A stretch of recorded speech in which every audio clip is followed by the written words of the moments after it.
called 365-degree assessment. Yeah. I know, clearly. Yeah, I know.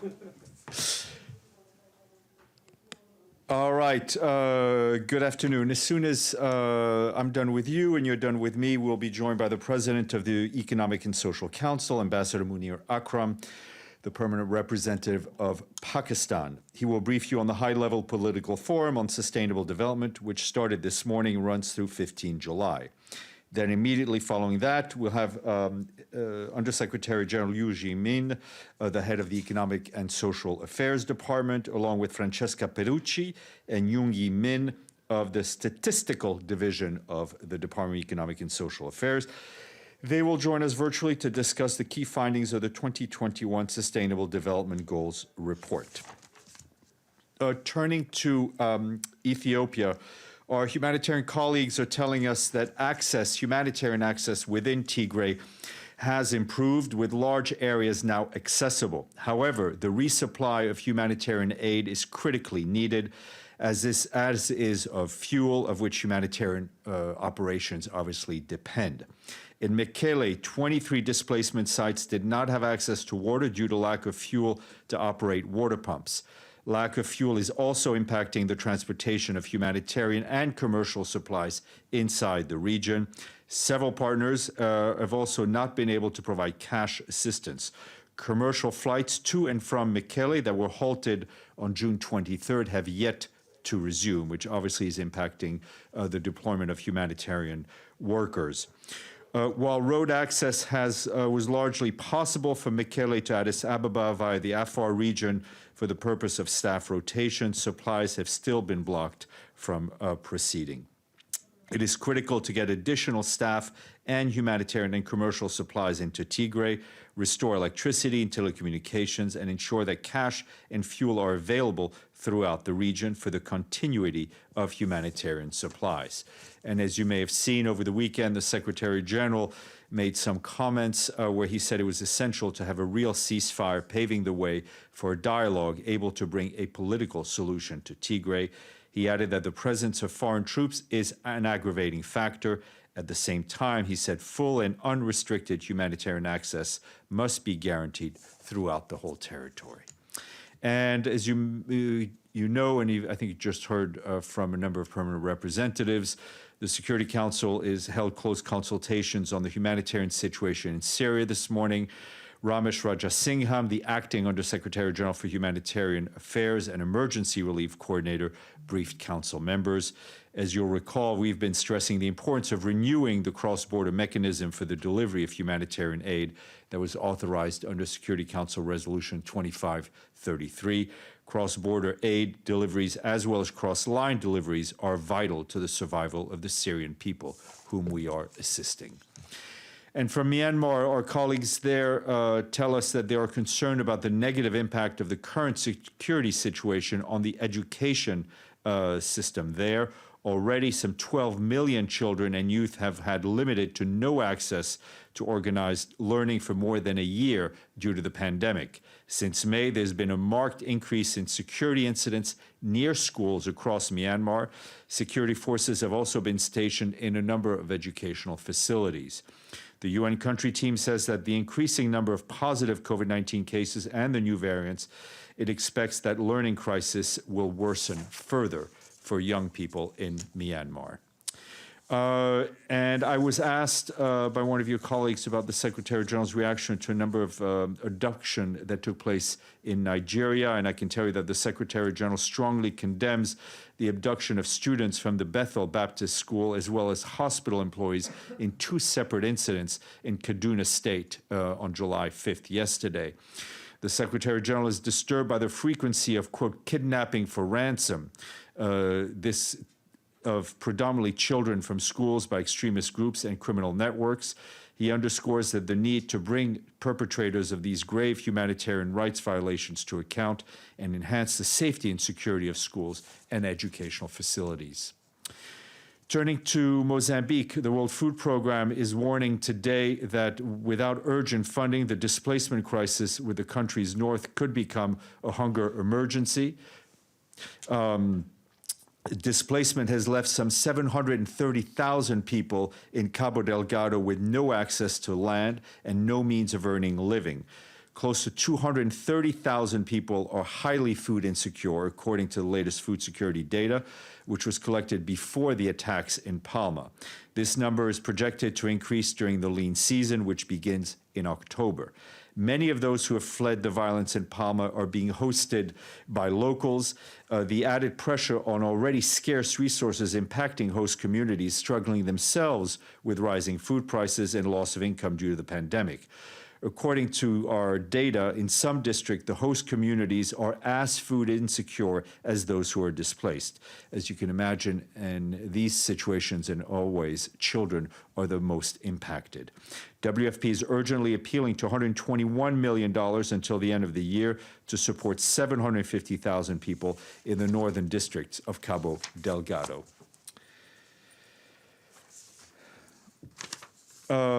And our humanitarian colleagues are telling us that Hurricane Elsa, the first of this year's Atlantic hurricane season, has left at least 3 people dead across the Caribbean. Cuba, Dominica, the Dominican Republic, Grenada, Haiti, and Jamaica have all reported damage. The UN teams on the ground are working directly with governments and regional organizations to respond to the storm and prepare for the storms to come. Earlier today, the humanitarian coordinator in Ukraine, Osnat Lubrani, briefed member states and other partners in Geneva on the humanitarian needs of people in eastern Ukraine as they're facing the 8th year of an armed conflict aggravated by the pandemic. She said the humanitarian situation in Ukraine's east remains dire, with 3.4 million people in need of aid and protection. Access remains the biggest challenge for the humanitarian community. By the first quarter of 2021, an estimated 485,000 people have received humanitarian assistance and protection services, including 413,000 people in government-controlled areas and 72,000 people in non-governmental controlled areas. This gap in assistance is due to access restrictions. With recently improved humanitarian access across the contact line, timely financial support for humanitarian response is critical. So far, the Humanitarian Response Plan for 2021, which seeks $168 million due to assist 1.9 million of the most vulnerable on both sides of the contact line, is only 18% funded. And a couple of reminders from stuff that happened yesterday. The UN support mission in Libya congratulated the High National Electoral Commission on the launch of the voter registration update. In a statement yesterday, the mission called the event a key milestone towards the realization of the Libyan people's overwhelming demand for national elections on 24th December 2021. And in Mali, the local transition monitoring committee met with the Prime Minister of the transition, Choguel Maïga, and that committee includes the Economic Commission for West Africa and the Sahel, ECOWAS, the African Union, and the UN Peacekeeping Mission in Mali, as well as other members of the international community. At the end of the meeting, the committee members welcomed the Prime Minister's engagement to meet major challenges and deadline for the transitions, as well as commitments to continue implementing the peace agreement. They also requested the release yet again of former officials who are still under house arrest following the events of the 24th of May. And a couple of COVID updates for you. One more thing from over the weekend. You will have seen that we issued a statement on mudslides in Japan, in which the Secretary General said he was saddened by the reports of loss of life and destruction caused by mudslides in Atami in Shizuoka Prefecture in Japan. He extends his deep condolences to the families of the victims, the government, and the people of Japan. He commends the work of the emergency responders and wishes a speedy recovery to those who are injured. The full statement was shared with you. COVID updates from Sierra Leone and El Salvador. In Sierra Leone, the number of cases has been climbing in recent weeks. The UN team, led by resident coordinator Babatunde Ahonsi, is helping authorities on the health front, as well as the wider impacts of the pandemic. Our colleagues stress the importance of increasing vaccine coverage and continue to call for global solidarity to increase the vaccine supply. As of yesterday, 225,000 doses have been administered in Sierra Leone, a country of more than 7.8 million people. The UN team is concerned about oxygen supplies. There is only one oxygen plant working in the country. El Salvador received 1.5 million doses of vaccines through COVAX, which had been donated by the U.S. El Salvador has now received nearly 2 million doses from COVAX. It is one of 14 countries in Latin America and the Caribbean receiving vaccines donated by the U.S. through the COVAX facility. And an update on COVID issues related at UN headquarters. You will have seen that on Friday, the Secretary General issued new guidance regarding the next phase of returning to work at UN headquarters, which has been closely guided by the authorities in New York State. We received these new guidelines that as of today, UN headquarters in New York has met the requirements to reopen fully for in-person business. Daily occupancy limits have now been lifted, and all personnel who have been working remotely are expected to return to the workplace regardless of their vaccination status. As we have said many times, the safety and health of UN personnel and delegates are our number one priority, and journalists, of course. We will follow, though not lead, the loosening of restrictions by New York City and state. By swiping UN passes, staff and others are confirming that they have not tested positive for COVID-19 in the last 10 days and have not had symptoms consistent with COVID-19 in the last 10 days. For unvaccinated people, swiping your badge means that you have not had close contact with a person with COVID-19 in the last 10 days. Out of an abundance of caution, however, all personnel will be required to wear masks indoors in common areas. That includes elevators, restrooms, and this room. Tomorrow, I will be joined by Adam Abdellouma, the Deputy Special Representative of the Secretary General and UN Resident Coordinator for Somalia. He will join us briefly, remotely, to brief us on Somalia. And lastly, today we thank a member state whose president's last name is Guterres. Anybody can name that country? What? East Timor. Francisco Guterres, no known relation to the Secretary General, but we thank our friends in Timor-Leste. We are now up to 114. Edie and then James. Thank you, Steph.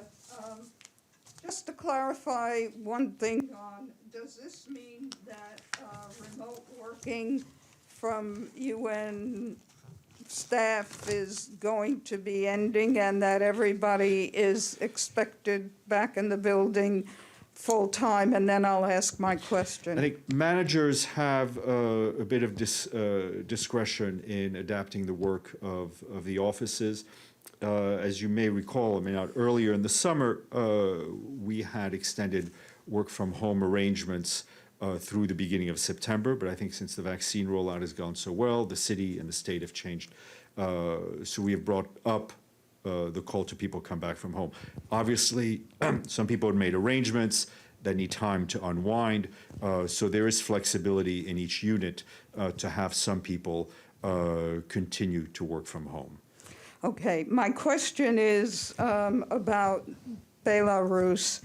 Does the Secretary General have any comment on the 14-year prison sentence given to one of President Lukashenko's challengers, Viktor Babarko? Yes, we've seen these reports. I think which are concerning. I think the Secretary, we would want to reiterate our call for a dialogue and an open dialogue between the various political forces in Belarus. Mr. Bays, and then Toby. Afghanistan. I've only seen this from Reuters so far, but the Taliban planning to present a written peace proposal to the Afghan government side possibly next month. Do you have reaction to these reports? No, I've only seen the report as well. Our mission has not received any official advance from Taliban about what they may plan to do or if they will actually do it. And further on Afghanistan, clearly gains by the Taliban in northern Afghanistan, including some areas that they never even governed when they were previously running Afghanistan, and a report, particularly one I read in The Guardian over the weekend from a province near Herat, saying that in one of those areas retaken by the Taliban, very restrictive measures put in place regarding women. They must wear the burqa, they can't work, they can't leave their homes, they have to have a male guardian if they go out, they can't be served in shops, and if they breach any of these, they are beaten. What is the UN's reaction to the Taliban gains and the way that some of these districts are now being run? Look, on the continued fighting, I think these reports are indeed concerning and underscore the need for all the parties, whether it's nationally or internationally, to engage in a real discussions to support peace and to promote human rights for all in Afghanistan.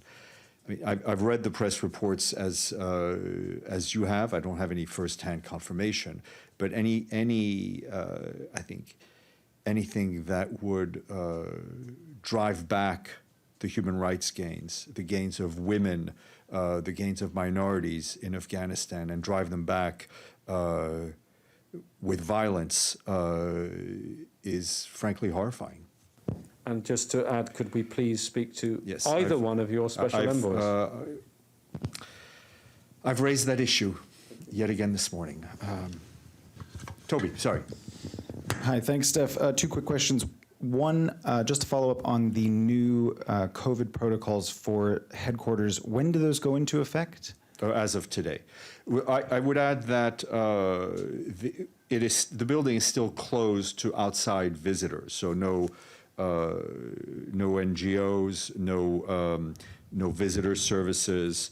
You can't sign people in. Obviously, we will continue with the press accreditation, whether you or your colleagues who don't have a resident correspondent need a pass. That will be arranged. So the building is still closed, but everyone who works here normally is expected to return to work. Is that right? Well, it depends what your definition of closed.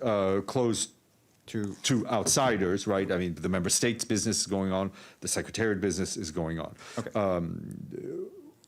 They're just close to the visitors that would usually come in. That's at least through October 1st. And question on Myanmar, wondering if there's a reaction to the nature of the fighting in the northwestern state where artillery is being used against militias. It sounds like a civil war. Should we be thinking of this in these terms? What's the Secretary General's reaction? It's not a term. It's not a term that we've used. What we have said repeatedly is that the ongoing situation is leading to more fighting, right? We're seeing between the central government and various ethnic-based groups, we're seeing violence perpetrated by the government against civilians who are demonstrating peacefully. All of that is not moving the country in the right direction. Yes, Benno. Also, just a quick follow-up about the new COVID rules. Does that mean that all the amenities will open soon or now as well? Well, some amenities, the Riverside Cafe, I think, is opening up today or next few days. Fine. And my the control Delegates agent Lounge? says. Sorry? Delegates Lounge? Delegates Lounge, I think it will, I have to check. It may be BYOB, but, I'm sure your colleagues will rely on the Germans to bring the beer. Yeah. Okay. Yes, Carla. Thank you, Stéphane. I have two questions. There have been reports that Madame Fujimori, who lost the election, is attempting to foment a military coup against the legally elected President Castillo in Peru. Do you have any information about it? And if in fact this is going on? No, I do not. And I have one more question. Yes. Since we hear incessantly about political prisoners, Navalny and so forth, Edie just raised a question about Belarus. In Lithuania, very brilliant journalist and statesman has been kept in solitary confinement and tortured. His mother was also attacked because he publicly disagreed with the official government line in Lithuania. And Lithuania claims to be a democracy. So is Lithuania getting preferential treatment because it's a member of NATO? And No one is getting any preferential treatment, and I don't have anything to add on that situation. Okay, Abdelhamid. Thank you, Stéphane. I have also a couple of questions. And I start with Ethiopia. Ethiopia announced that they started the second filling of the dam.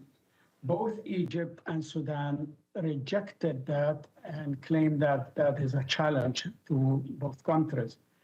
Security Council is meeting on Thursday. First, is the Secretary General going to attend this meeting? Who will brief the meeting on Thursday? And does the SG have any ideas how to just break this quagmire among the three countries, other than supporting the African mediation? That's my first question. I can't hear you. There's a lot of jazz hands going on the screen, which means they can't hear me. Can you hear me now? Now we can, yes. Excellent, excellent. So my understanding is that there will be a briefing on the Secretariat side. Inger Anderson, the Executive Director of UNEP, will brief, and there will likely also be a briefer from the Political Affairs Department as well.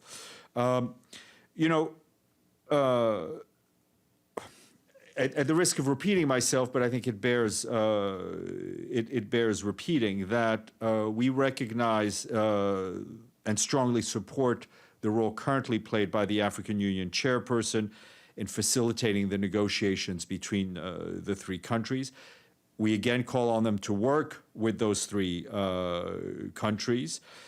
What is also important that there be no unilateral action that would undermine any search for solutions. So it's important that people recommit to themselves to engage in good faith in a genuine process. Solutions to this need to be guided by example, by solutions that have been found for others who share waterways, who share rivers. And that is based on the principle of equitable and reasonable utilization and the obligation not to cause significant harm. Your second question. Thank you. My second question, Al-Ghadhanfar Abu Atwan is a Palestinian who had been in detention, administrative detention since October. He enters today his 63rd day of hunger strike. His health is deteriorating and he had not been brought to trial or been released. So do you have any comment on that? I will check on that. I will check on that case. My last question. Yesterday, the Palestinian Authority arrested at least 10 activists, including human rights activists, journalists, released prisoners, and they brutalized them in detention as well. So are you following? I didn't see any tweet from Mr. Winsland about this brutality the PA using against Palestinian activists. Let me check what Mr. Van Island may have said, but I can tell you that we stand for the rule of law and that for the right of human rights activists and journalists to express their views freely without any fear of harassment or worse. Okay, James, I see your trigger finger itching. Okay, I've got a few more questions. Some on Libya, but first on India. India's oldest political prisoner, a 84-year-old priest and human rights activist, Stan Swamy. People had been campaigning for him to be let out of jail because of his deteriorating health, but he died in jail. Does the UN have any reaction? I think it's, first of all, we send our condolences to his family and his friends, but I think it is one of these cases where I think there needs to be clarity around how and why he passed away in those conditions. Libya, you read something about election registration, but the bigger problem is actually the authorization for the elections. The talks in Geneva at the end of last week failed. Where do things go now? Well, what needs to happen is continued dialogue amongst the parties, which we will, as always, try to facilitate and support, so as not to lose this sort of golden opportunity of these elections scheduled for December. Does the UN believe there are some deliberately trying to obstruct the elections? Because I recall the Berlin communique called on the Security Council to consider sanctions against those who obstruct or undermine the successful completion of Libya's political transition. Is it time for the Council, does the Secretary-General believe, to take some action? I think the communique sort of speaks for itself and what it expects the Council to do. It is very important that pressure be kept on all the parties to make sure that we move in the right direction. Okay. I don't see any further questions. I will have Fahan bring in our guests.